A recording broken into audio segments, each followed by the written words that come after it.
মৃত্যুটা তো খুব কঠিন মা, বেঁচে থাকাটা সোজা, মৃত্যুটা কঠিন। মরি বললে মরা হবে না কি মাইরা? মরি বললে মরা হবে? আমি যদি বলি এক্ষুনি এখনই আমি মরবো, মরতে পারবো? পারবো? বলে হ্যাঁ পারা যাবে। কেন? বিষ খেয়ে নিলেই তো মরে যাবে।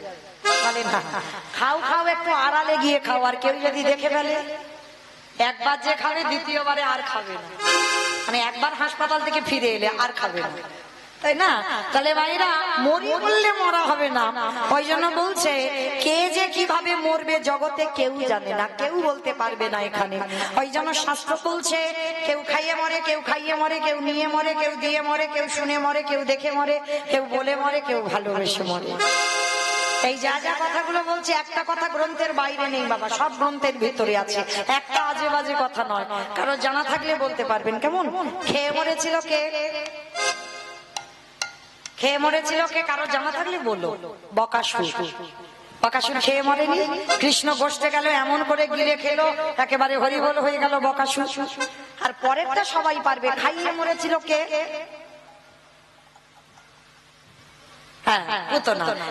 ভাবতে হবে, শুধু যে আমার মুখের দিকে তাকিয়ে থাকলে হবে না, একটু শাস্ত্র চিন্তা করতে হবে। তাহলে পুতনা খাইয়ে মরেছিল, 6 দিনের ছেলে কৃষ্ণ স্তনে বিষ মাখালো আর এমন করে টান দিল হয়ে গেল পুতনা হরিবল। তাহলে খেয়ে মরল বকাসুর, খাইয়ে মরল পুতনা। নিয়ে মরেছিল কে? আমি অপশন দেব, আপনারা খুঁজে বের করবেন। রামায়ণ। নিয়ে মরেছিল, ভাবো পেয়ে যাবে। রাবণ নিয়ে মরেছিল। রাবণ সীতা নিল, 1 লক্ষ ছেলে, 16 লক্ষ নাতি, বংশে বাতি দেওয়ার মতো কেউ ছিল না। তাহলে নিয়ে মরল না? আমি তো অপশন দিলাম রামায়ণ, তাই না? তাহলে খেয়ে মরল, খাইয়ে মরল, নিয়ে মরল। দিয়ে মরেছিল কে? অপশন মহাভারত। দিয়ে মরেছিল কর্ণ। বন্ধ করো। দিয়ে মরেছিল কর্ণ, কবচ কুণ্ডল দিল বলেই তো কর্ণ বধ হলো, না হলে হতো না। তাহলে খেয়ে মরলো, খাইয়ে মরলো, নিয়ে মরলো, দিয়ে মরলো। শুনে মরেছিল কে? মহাভারত। না, শুনে মরেছিল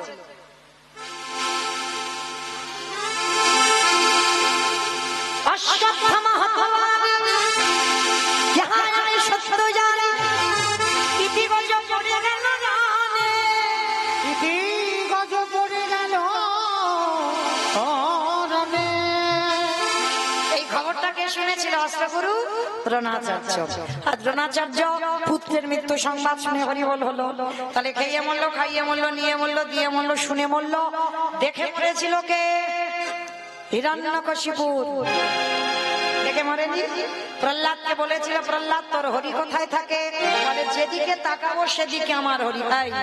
এই ফটিক স্তম্ভে তোর হরি আছে? বলে আছে। ভগবান ভক্তের জন্য রড বালি সিমেন্টের ভিতরে ঢুকে বসেছিল। তাহলে কতটা দীনতার প্রতিমূর্তি ভক্তের প্রতি। তাহলে ওইখান থেকে বাইর হলো, দেহটা মানুষ, মুখটা পশু। কোন ঠাকুর? গণেশ ঠাকুর। এই দেখো নাকি গণেশ ঠাকুর। মানে বুদ্ধিটা দেখেছো? দেহটা মানুষ বলেছি, মুখটা পশু বলেছি, ওই জন্য গণেশ ঠাকুর। আমাইরা কোন ঠাকুর? না নৃসিংহ। বাহ, নৃসিংহদেব। আর ওই নৃসিংহ রূপ ধরে হিরণ্যকশিপুরকে বধ করেছিল। কিন্তু বাবা এই হিরণ্যকশিপুরের একটা বর দেওয়া ছিল না? ওই রূপটা তো এমনি এমনি ধরেনি। ওরই দাদা হিরণ্যাক্ষকে বধ করেছিল বরাহ রূপ ধারণ করে, আর হিরণ্যকশিপুরকে বধ করেছিল নৃসিংহ রূপ ধারণ করে। মানে দুইটো অবতার দুই ভাইয়ের জন্য, দুটো অবতার ধরেছিল দুই ভাইয়ের জন্য। তাহলে এই জায়গাটা একটু বিচার করে দেখে, এই রূপটা ধরেছিল কেন ভগবান? হিরণ্যকশিপুরকে একটা বর দেওয়া ছিল, কোনদিন নারী নয়, পুরুষ নয়, পশুতে ওকে মারতে পারবে না। জলে নয়, স্থলে নয়, অন্তরিক্ষে মারতে পারবে না।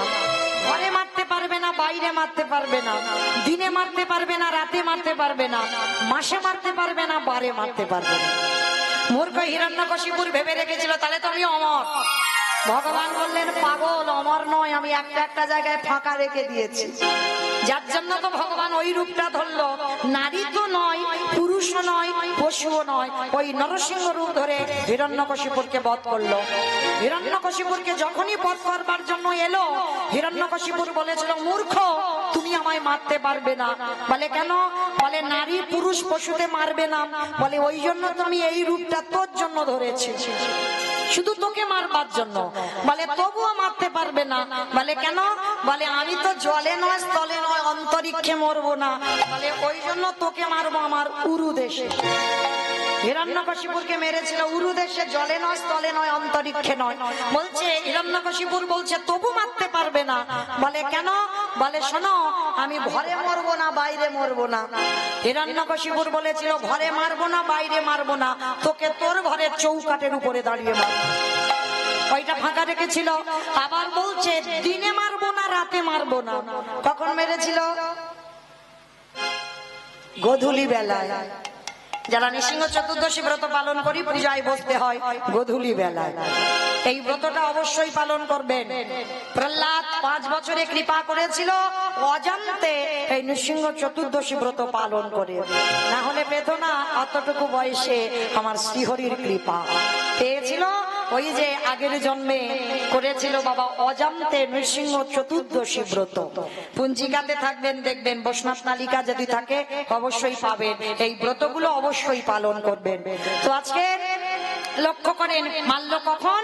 গোধূলি লগ্নে। হিরণ্যকশিপুর হেসে উঠলো, এখনো তুমি মারতে পারবে না। কেন? কারণ আমি মাসে মরবো না তো আর বারে মরবো না। মাসেও মরবো না বারে মরবো না, তাহলে কি তুমি মারতে পারবে? বলে তোর জন্য আজকেই আমি একটা দিন সৃষ্টি করব, একটা মাস সৃষ্টি করব, যাকে মাস ধরবে না, যাকে বার ধরবে না। বলে তো কোন মাসকে মাস বলে না, কোন বারকে বার বলে না? বলো বলো। এই জন্য তো কীর্তন শুনতে বসতে হয়। মল মাস। বাহ হরিবল। শুধু হিরণ্যকশিপুরকে মারবার জন্য একটা মাস সৃষ্টি করেছিল, যেটা হচ্ছে মল মাস। আর মল মাসটাকে মাস নয়, মল মাসটাকে বার নয়। মহাজনগত পন্থা, এটা আমার কথা নয়। আর ওই মাসটা সৃষ্টি হয়েছিল শুধু হিরণ্যকশিপুরকে মারবার জন্য। তাহলে ওই রূপ দেখেই মরল।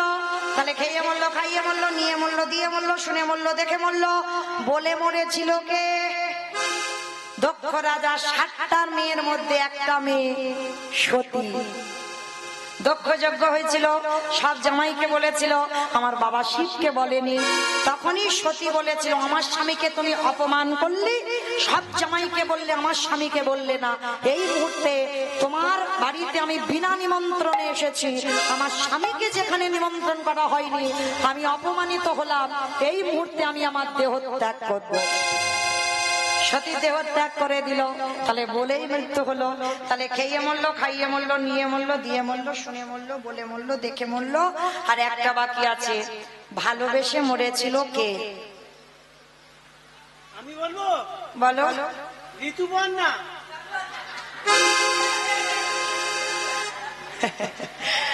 আমি বলেছি গ্রন্থের বাইরে একটা কথা যেন না যায়। এ তো বাইরে চলে গেল। আর তাছাড়া ঋতুপর্ণা মরেইনি এখন।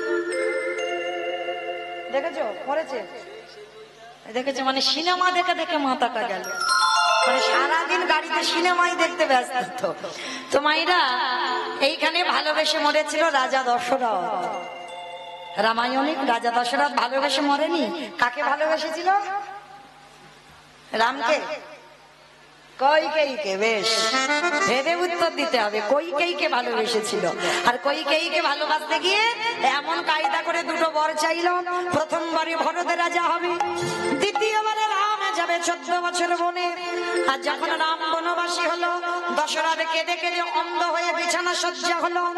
আর বিছানায় শয়ন করে দশরথ মরবার আগে একটা কথা বলে গেল, ওরে কলির জ্ঞানন্দ জীব, তোরা যেন আমার মতো কেউ বউকে ভালোবাসিস না। আমি মৌমিতা বলছি না, দশরথ মরার আগে বলে গেছে, আমার মতো যেন কেউ তোরা বউকে ভালোবাসিস না। তবে ভালোবাসবি, কিন্তু বউ যেন মাথায় চড়ে না বসে। আর যাদের যাদের বউ মাথায় চড়ে আছে তারা খেয়াল রেখো, ওগো তাদের দশা দশরথের মতো হবে।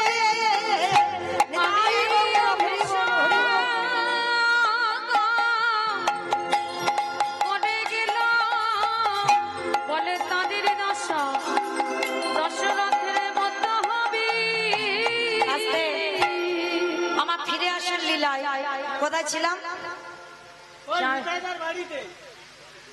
দেখেছো নাকি নিতাইয়ের বাড়ি ছিল? ভালো যত্ন পেয়েছে তো ওই জন্য বুঝতে পারছি। লীলাতে কোথায় ছিলাম আমি তো ভুলিয়ে ফেলেছি। বাহ, বেশ কীর্তন শুনছে। তাহলে ছিলাম যমুনার ঘাটে। ছেলেটা মরতে গেল, মরা হলো না, বাবা ডাক দিল। আর যেই বাবা ডাক দিল ছেলেটা উঠে এসেছে। বাবা বলছে, হ্যাঁ রে খোকা, কি করে সেবার ব্যবস্থা করব?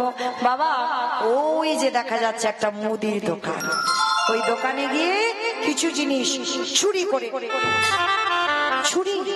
হ্যাঁ রে বাবা, চুরি মানে তো মহাপাপ। কে বলেছে তোমার চুরি মানে পাপ? দূর পাগল, চুরি মানে পাপ। এ জগতে নিজের জন্য চুরি করলে পাপ হয়। অতিথি মানে নারায়ণ। আমি যদি নারায়ণের জন্য চুরি করি, সে চুরিতে জীবনে পাপ হয় না। বাবা তুমি দাঁড়াও, আমরা দুজনে যাই, ওই দোকানে গিয়ে চুরি করে আনবো। বাবা ছেলে দুজনে গেল ভোরের বেলা দোকান চুরি করতে। আর একটা কথা বলি মা, ভগবান কিন্তু সবার। কেউ যেন মনে করো না ভগবান কারোর একা। যে ভাববে সে মূর্খ, সে কিছুই জানে না। ভগবান সবার। ও চোরেরও হয়, ও সাধুরও হয়, তাই না? চোরকে বলে তুই চুরি করতে যা, আর মালিককে বলে তুই নিশ্চিন্তে ঘুমা, তোর মাল আমি পাহারা দিচ্ছি। ও বেটা সবার। তার নিশ্চিন্তে মালিক ঘুমাচ্ছে। আর কি করেছে? পিছনে দোকানে গোল করে গর্ত করেছে, আর গর্ত করে প্রবেশ করেছে দোকানের ভিতরে। আর দোকানের ভিতরে প্রবেশ করে চাল ডাল আলু সবজি যা যা আছে পুডলিতে বেঁধে নিয়েছে। আর বেঁধে নিয়ে একেবারে পুডলিটা বের করে এনেছে। বাবা এবার গিয়ে অতিথি সেবা হবে, অতিথি সেবা দেব। বাবা বলছে, হ্যাঁ রে খোকা, সেবা দেবার পরে একটু মুখশুদ্ধি দিতে হয়। কি মায়েরা জানেন আপনারা? এটা মৌমিতার কথা নয়, মহাজনেরা বলছেন একজনকে যদি নিমন্ত্রণ করে সেবা দেন, সেবার পরে মুখশুদ্ধি দিতে ভুলে যাবেন না, কোনোদিন ভুলে যাবেন না। সেবার পূর্ণ ফল পেতে গেলে তোমাকে শেষে মুখশুদ্ধি দিতেই হবে। যেমন ভগবানের প্রিয় মুখশুদ্ধি হলো হরিতুকি। আর আমরা কি করি? আগে সব লোকেরা পান খেত, এখন আর সবাই পান খায় না। ওটা বাংলাদেশে গেলে দেখতে পাবেন, মানে এত পানের বাজার। সবাই, সে হিন্দু বলো মুসলমান বলো, সর্বক্ষণ পান চিবাতেই আছে। হ্যাঁ, তো আমাদের এখন আর অত পান কেউ খায় না বাবা। জমান, পান মশলা, এলাচ, লবঙ্গ, মৌরি, এগুলো হচ্ছে মুখশুদ্ধি। আর সেবার পর এইগুলো না দিলে পূর্ণ সেবার ফল পাওয়া যাবে না। আজকের বটুকে বলছে, হ্যাঁ রে খোকা, চাল ডাল তো দিলি, জানা বাবা আর একবার দোকানে গিয়ে তুই একটা হরিতুকি নিয়ে আয়। কেন বাবা বলবে? আর কেন ছেলেটা আবার দোকানে যাবে? বাবার কথা রাখতে প্রবেশ করলো দোকানের ভিতরে। ভগবান মনে মনে চিন্তা করলো, বটু এই তো সুযোগ। প্রথম পরীক্ষাটা করেছে, তোর রূপ ধরে গোটা মথুরার লোকের কাছে মার খাইয়েছে। কি মায়েরা মনে পড়ছে? ওর রূপ ধরে গোটা গ্রাম ভিক্ষা করে নিয়ে এলো। দ্বিতীয়বারে কচ্ছপ হয়ে জলের তলায় চাল ডাল খেয়ে নিয়েছে। এইবার তৃতীয়বার। আর এই পরীক্ষায় যদি উত্তীর্ণ হোস, তবেই জানবো তুই চিরকালের জন্য। শুরু হলো ভক্ত ভগবানের লড়াই। এইবার বটুকি করেছে, পানের থালার ভিতরে গিয়ে সবে হরিতুকিটা হাত দিয়েছে। আর ওদিকে ভগবান বাইরে থেকে স্বপ্ন দিচ্ছে দোকানদারকে। ভোরবেলা দোকানদার,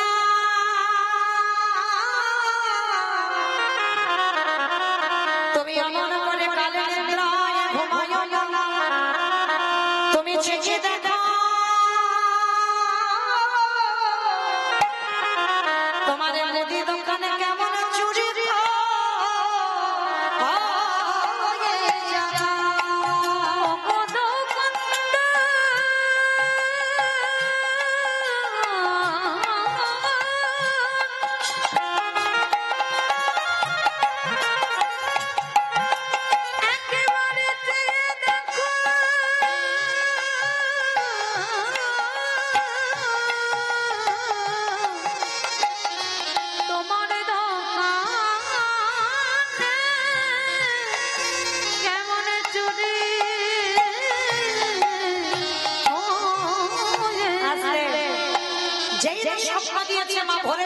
সত্যি হয়।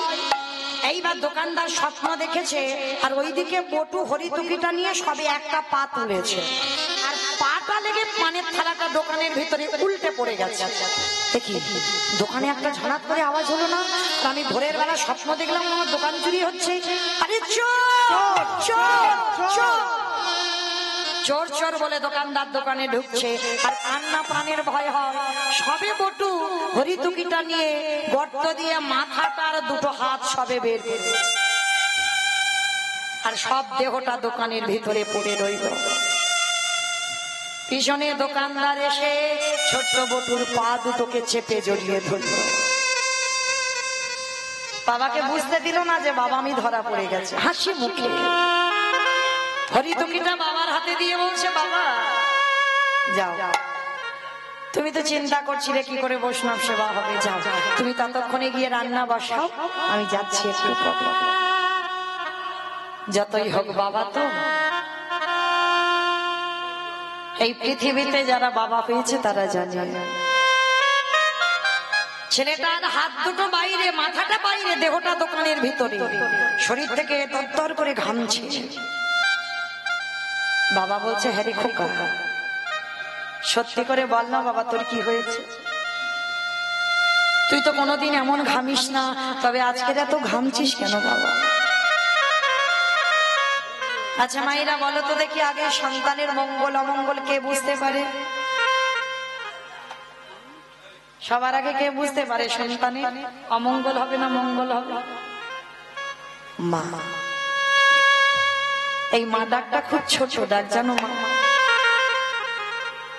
মা নামে সুদা ঝরে, মা নামে সুদা ঘটে, মা বড় সুদার সমান। ডাকেলে জুড়াই আইসে মা ডাকার সঙ্গে সঙ্গে হৃদয়টা দূরে যায়। মায়ের সঙ্গে নারীর বন্ধন, বাবার সঙ্গে রক্তের সম্পর্ক। বাবা বলছে, হ্যাঁ রে খোকা আয়, আমি হাত ধরছি, তুই বেরিয়ে আয়। ও বাবা তুমি যাও না, আমি একটু পরে যাচ্ছি না, একসঙ্গে এসেছি একসঙ্গে যাব। ছোট্ট ছেলে আর থাকতে পারলো না, বলে উঠলো, বাবা তুমি চলে যাও, আর মনে হয় কোনোদিন তোমার সঙ্গে আমার যাওয়া হবে না। কেন আমার সঙ্গে যাবি না? তুই কার সঙ্গে যাবি? যাবো কি করে? এরা যেভাবে আমার পা ধরে দোকানের ভিতরে টানাটানি করছে, যে কোনো মুহূর্তে আমাকে দোকানের ভিতরে নিয়ে যাবে। খোকা চুপ কর, চুপ কর বাবা, তুই চুপ কর। তুই মনে করে বলিস না আমি যে বাবা হয়ে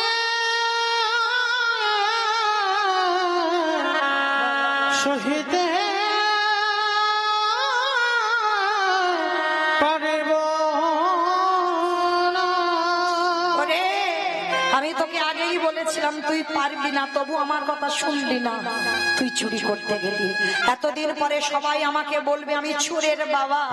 এর থেকে যদি আমার মৃত্যু হয়ে যেত আমার কষ্ট হতো না। বাবা একটা কথা বলবো, কাল সকালে যাতে কেউ জানতে না পারে আমি তোমার ছেলে, তুমি আমার বাবা, একটা কাজ করবে। বল বাবা বল, তুই যা করতে বলবি আমি তাই করবো, বল কি করতে হবে? বাবা যাতে কেউ না জানে এই যে আমার মাথাটা বাইরে আছে, ওই যে অস্ত্রটা মাটিতে পড়ে আছে, তুলে নাও। তুলে নিয়ে একটা কাজ করো, ওই ধারালো চকচকে অস্ত্রটা দিয়ে আমার মস্তকটাকে তুমি ছেদন করে নিয়ে পালিয়ে যাও।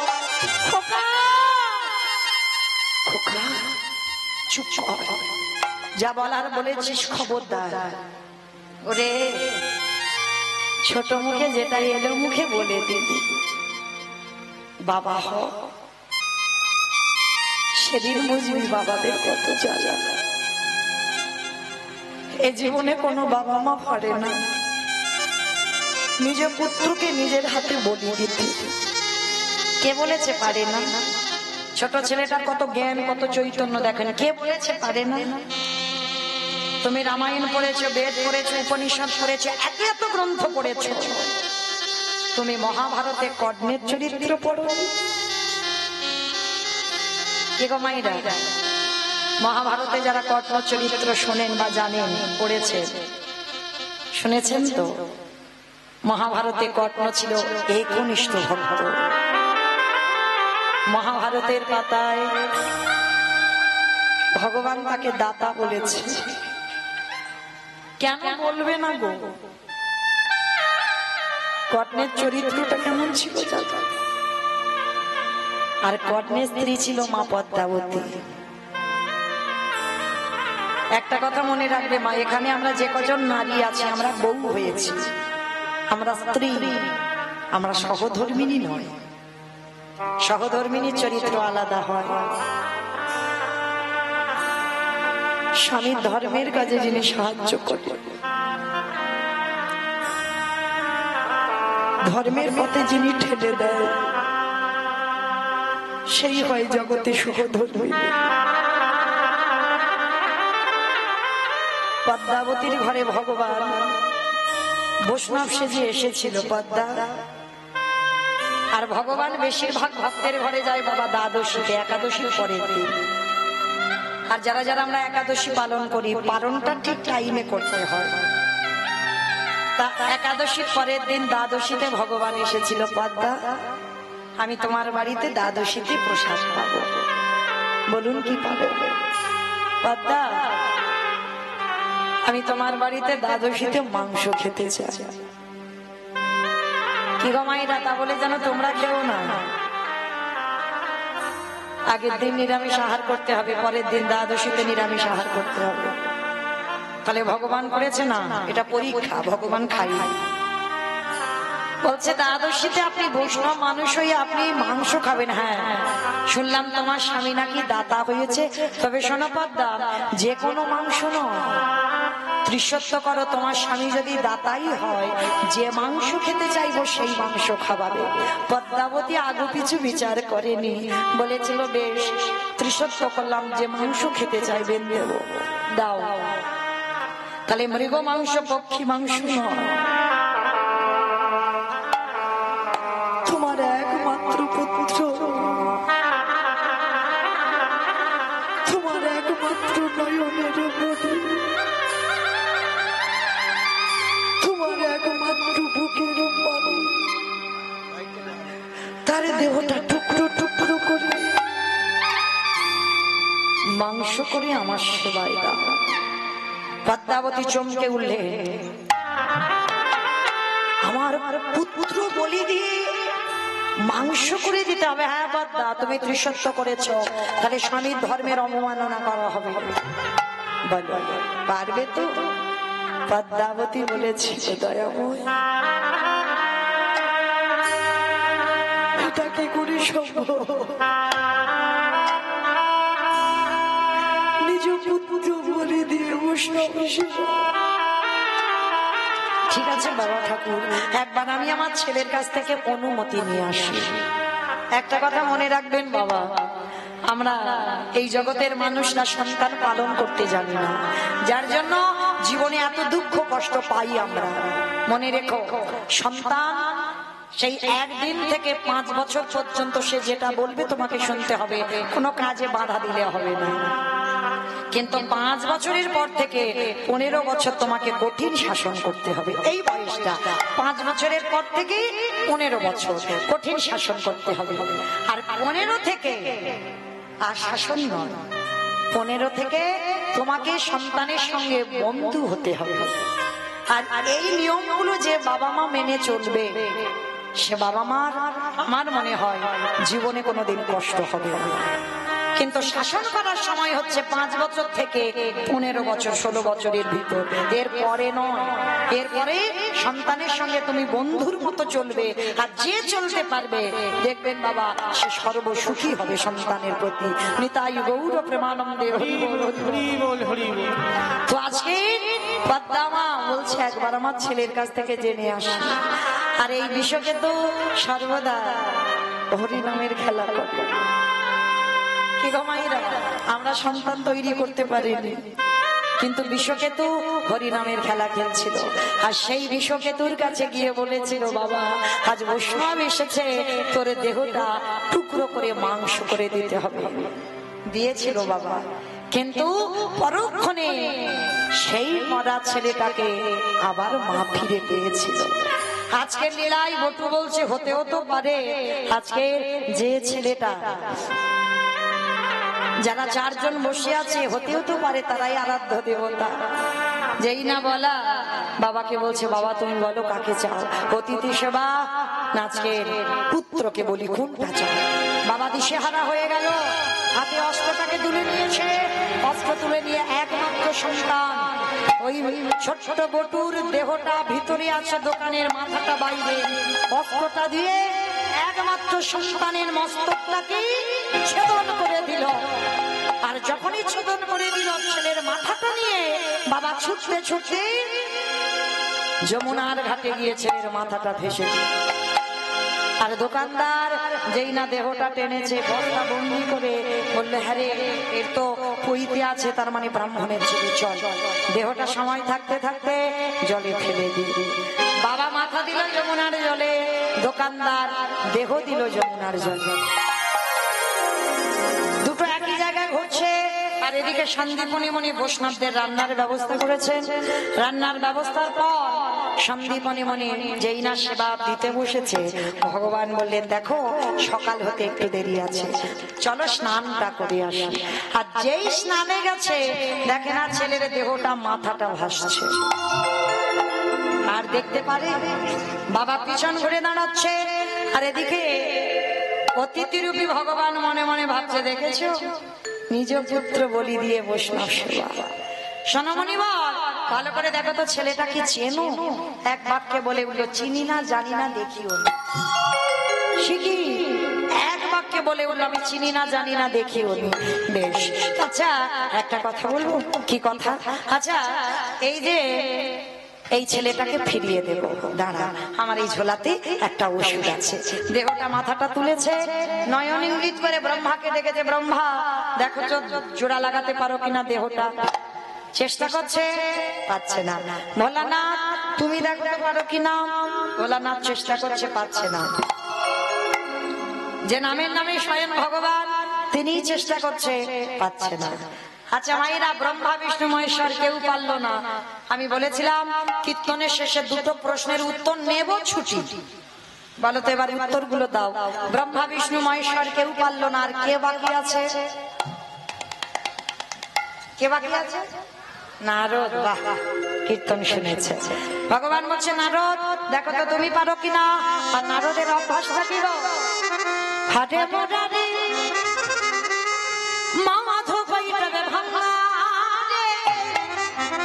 গোপাল গোবিন্দ মুকুন্দ হরে মুরারি মধু কৈতবে ভারি, গোপাল গোবিন্দ মুকুন্দ সৌরি, রাম নারায়ণ মুকুন্দ মধুসূদন কেশব ঘনশ্যাম হরে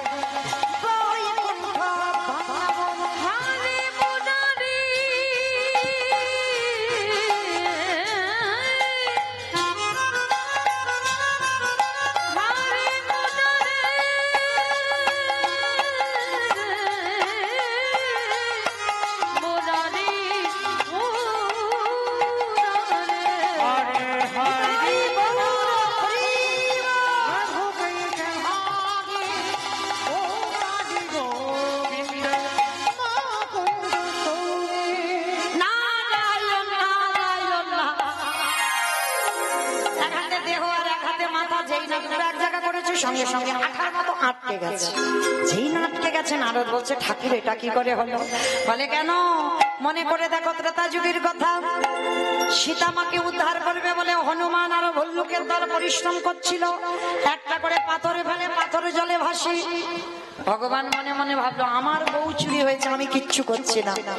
লক্ষণ ভাই কটা বাজে? 11:15। আমা কেউ ভুল বুঝো না, আমি টাইম জানতে চাইনি, রামচন্দ্র বলল কটা বাজে। তা বলে ভাই দেখবে সব ঘুমানো আপনারা নন, হনুমানের দল। তা রাত 11টা 11:30 বাজতে যায়, মানে 12টার ঘরে যাবো বাবা। তাই এইবার ছোট্ট একটা নুড়ি পাথর নিয়ে রামচন্দ্র সাগরে গেছে, আর গিয়ে যেই না ফেলেছে টপ করে পাথরটা ডুবে গেছে।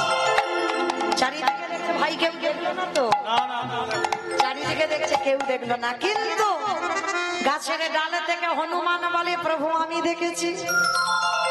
ঠাকুর রাত এই 11:30 বাজতে যাচ্ছে, তুমি নুড়ি পাথর ফেলতে এসেছো?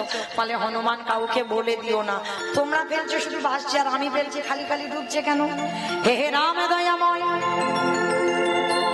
আমরা যে পাথরে ফেলেছি তার গায়ে রামের নাম লেখা আছে, তুমি যে পাথরে ফেলেছো তার গায়ে রামের নাম লেখা নাই। আজও যারা যাবেন রামেশ্বরে গিয়ে দেখে আসবে রামের নামের গুণে শিলা জলে ভাসে। বলি শোনো শোনো ও দয়াময়, রামের নামের গুণে শিলা জলে ভাসে। ফিরে আসার লীলায় নারদ মুনি বলছে ঠাকুর আমি বুঝতে পেরেছি, ত্রেতা যুগের রাম নামের গুণে শিলা জলে ভেসেছিল, আর আজকের আমার নামে কাটা দেহ জোড়া লেগেছে। ঠাকুর একটু দাঁড়াও, আমি যাব আর আসবো। ভগবান বলছেন নারদ কোথায় যাবে? বলে ঠাকুর আমার জন্য একজন অনেক দিন ধরে বসে আছে, আর একটা উত্তর দিলে বিছানা করে দিয়ে ঘুম পাড়িয়ে চলে যাব, আর একটা উত্তর দাও দেখি। নারদ মুনি কোথায় যেতে চাইছে? কে বসে আছে নারদের জন্য? কে বসে আছে ভুলে গেছে? তাহলে যাওয়াও হলো না, আমিও গেলাম না, চলো কীর্তন হতেই থাক।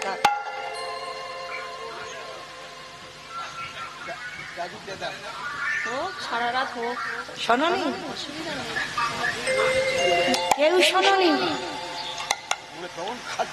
তখন তো প্রসাদ পাচ্ছিল, তখন ভোজন আর ভজন একসঙ্গে হয়, সে সব পেটের ভিতর চলে গেছে, সে আর মাথায় নেই। সেই মর্তধামের মা মনে পড়ছে যে মা প্রশ্নটা করেছিল কীর্তন শুনলে কি হয়, কীর্তন গাইলে কি হয়, আর যারা যারা টিভি সিরিয়াল দেখে তাদের কি হয়, আর যারা ভগবানকে বিশ্বাস করে না তাদের কি হয়। প্রশ্ন করেছিল তো সেই মা, সেই মাটা সাধারণ মা নয়, জগৎ জননী মা দুর্গা। নারদ মুনি গেল, আমা তোমার উত্তর সবে পেলাম। কি পেয়েছ? শোনো মা, নাম যদি শোনার মতো শোনা যায়, নামের গুণে শিলা জলে ভাসে, নামের গুণে বোবা কথা বলে, নামের গুণে খোঁড়া হেঁটে চলে, নামের গুণে কাটা দেহ জোড়া লেগে যায়। তবে মায়েরা কীর্তন শুনলে হবে না, কীর্তন গাইলে হবে না। কিরকম শুনবো, কিরকম গাইবো, কিরকম ভজন করবো? তরকারি বানাতে পারো, ওটা সবাইকে করতে হয়। ও আমি কি কীর্তন করি বলে ছাড়, ওটাও করতে হয়। আচ্ছা, এই তরকারি বানাতে গেলে তেল দেবেন, হলুদ দেবেন, লঙ্কা দেবেন, জিরে দেবেন, ফোড়ন দেবেন, তেজপাতা দেবেন, জল দেবেন, কাঠ দেবেন, উনান দেবেন, গ্যাস দেবেন, সব দেবেন। কোনটা না দিলে তরকারি স্বাদ হয় না? লবণ। এই লবণ জিনিসটা এমন, ও তরকারিতে দিতেই হবে বাবা। তাহলে লবণের কথাটা কেন এলো? শ্রী শ্রী রামকৃষ্ণ পরমহংসদেব নরেনকে বলেছিল, এই শালা। ঠাকুরের বই পড়বেন, দেখবেন ঠাকুর সবাইকে শালা শালা বলতো। কোন শালা গো? বউয়ের ভাই? না। তাহলে পাঠশালা? না। গোশালা? না। তাহলে কোন শালা? শা মানে মুক্তি, লা মানে নৌকা। ওই মুক্তির নৌকাতে ঠাকুর পারা পার হবে। আজকে ঠাকুর আমার নরেনকে ডেকে বলেছিল, শোন নরেন, সারা জীবন নাচানাচি করলে ভগবান পাবি না। ভগবান পেতে গেলে মাঝে মাঝে গাছের গোড়াতে জল দে। উদাহরণ ছাড়া কথা বলে না। গাছের গোড়াটাকে ঈশ্বর পরম কৃষ্ণ সচ্চিদানন্দ বিগ্রহ অনাদিরাদি গোবিন্দ সর্বকারণের কারণ। মনে রেখো মা, এই লক্ষ্মী কালী দুর্গা সরস্বতী মনসা শীতলা ভক্ত যারা, মনে রেখো খবরদার, কৃষ্ণ বাদ দিয়ে যেন ওগুলো ভজন করো না। ভগবান গাছের গোড়া, আর গাছের গোড়াতে জল না দিয়ে পাতাতে দিলে কি হবে? কাজ হবে না। কিন্তু গোড়াতে যদি দাও, আপনি থেকে ডালপালা শাখা পোশাকায় পৌঁছে যাবে। যেমন ধরুন, বাবা মা বর্তমান জীবিত, 5 ছেলে বউ নাতিপুতি এক সংসারে, বলতো নিমন্ত্রণ পত্র যদি ছাপানো হয়, কার নামে পত্রটা আসবে? বাবা মার নামে। আর বাবা মাকে বলা মানে ও ছেলে বউ সবাইকে বলা হয়ে গেল। কিন্তু যদি ছেলেকে বলো, তো সব ভাইকে বলতে হবে, বাবাকে বলতে হবে, মাকে, মানে আলাদা আলাদা আলাদা করে বলতে হবে। কিন্তু বাবাকে যদি নিমন্ত্রণ করা হয় আর যদি কাউকে নাও করো অসুবিধা না, যেহেতু এক সংসারে ঠিক তদ্রূপ গাছের গোড়া হলো আমার কৃষ্ণ, আর কৃষ্ণ ভজন যারা করবে ভগবান বললেন আর কোন দেব দেবী যদি নাও করো অসুবিধা নাই, আমি তো নিজেই পৌঁছে দেব। কিন্তু আমরা মনুষ্য জীবনে এসেছি, আজ অনেকে করেছেন বিপত্তারিণী, তাই তো করেছেন তো বেশ। কিন্তু মায়েরা মনে রেখো ভগবান এক একজনকে ডিপার্টমেন্ট দিয়েছে, মানে দায়িত্ব দিয়েছে, নিজের মাথায় রাখেনি। যেমন যেমন ধরুন মায়েরা মনসা পুজো কেন করি, তাই তো যাতে সাপে না কাটে, ওই জন্য। লক্ষ্মী পুজো কেন করি, ধান চাল। গণেশ পুজো ব্যবসা টাকা বেশ। আর কার্তিক পুজো ছেলে ছেলে ছেলে, বাহ একটা কার্তিকের মতো যেন ছেলে হয়। তাহলে মায়েরা এই যে জিনিসগুলো বলছি, কিন্তু আর একটা বাকি আছে, সরস্বতী পুজো কেন করি, বাহ কত কিছু জানি গো। তাহলে এই যে এক একটা দায়িত্ব দিয়েছে, কিন্তু মূল আমার কৃষ্ণ। যাই পূজা করো না কেন ঠাকুর মশাই পুজোয় বসে আগে কিন্তু আমার কৃষ্ণ নারায়ণের উদ্দেশ্যে পূজা হবে, আগে ভগবানকে সমস্ত সম্প্রদান আমার গোবিন্দ চরণে যায়। উপলক্ষ সরস্বতী পুজো, লক্ষ্মী পুজো, মনসা পূজা ওটা দেখতে পাচ্ছিল, কিন্তু আদৌ ওটা পূজা নয়, আদৌ আমার গোবিন্দ পূজা হয়। এতগুলো কথা বলার কারণটা কি মাইরা, এখনো কিন্তু তরকারির খবর পাইনি। তরকারিতে লবণ দিলে তবে তরকারির স্বাদ হয়, ঠিক তদ্রূপ কীর্তন শুনলে হবে না, গাইলে হবে না। চোখের জল যদি কারোর কোনোদিন বদনে যায়, দেখবেন মা একটু নোনা ভাব, লবণ নয়, যদি কোনোদিন যাই দেখবেন একটু লবণ। তো এই তরকারিতে লবণ দিলে তবে স্বাদ হয়।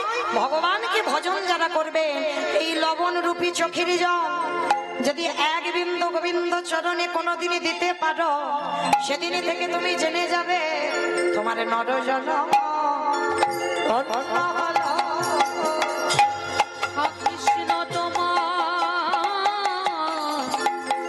ভোলাবে বলে তোমার নরজন ধন্য হবে।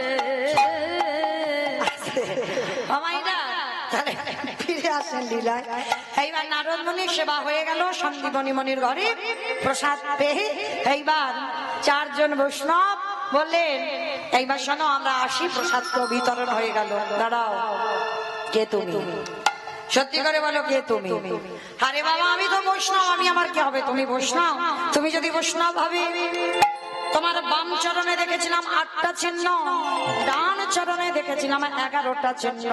সত্যি করে বলো তোমার অঙ্গ থেকে বাইর হলো চন্দন কর্পূরের গন্ধ, তুমি যখন কথা বলছিলে বাইর হলো ননির গন্ধ। সত্যি করে বলো তুমি। আরে বাবা আমি আবার বলে বৈষ্ণব। তুমি যদি বৈষ্ণব হবে, আমার ছেলেটা মরে গিয়েছিল, আমি কি পায়ে ধরে কেঁদেছিলাম? কাঁদিনি তো, তাহলে কাঁদিনি ফেরালে কেন?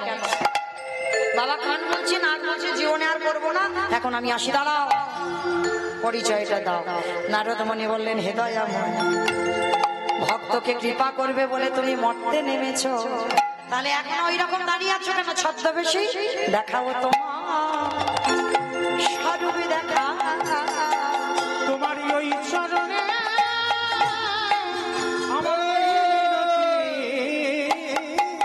একবার দেখা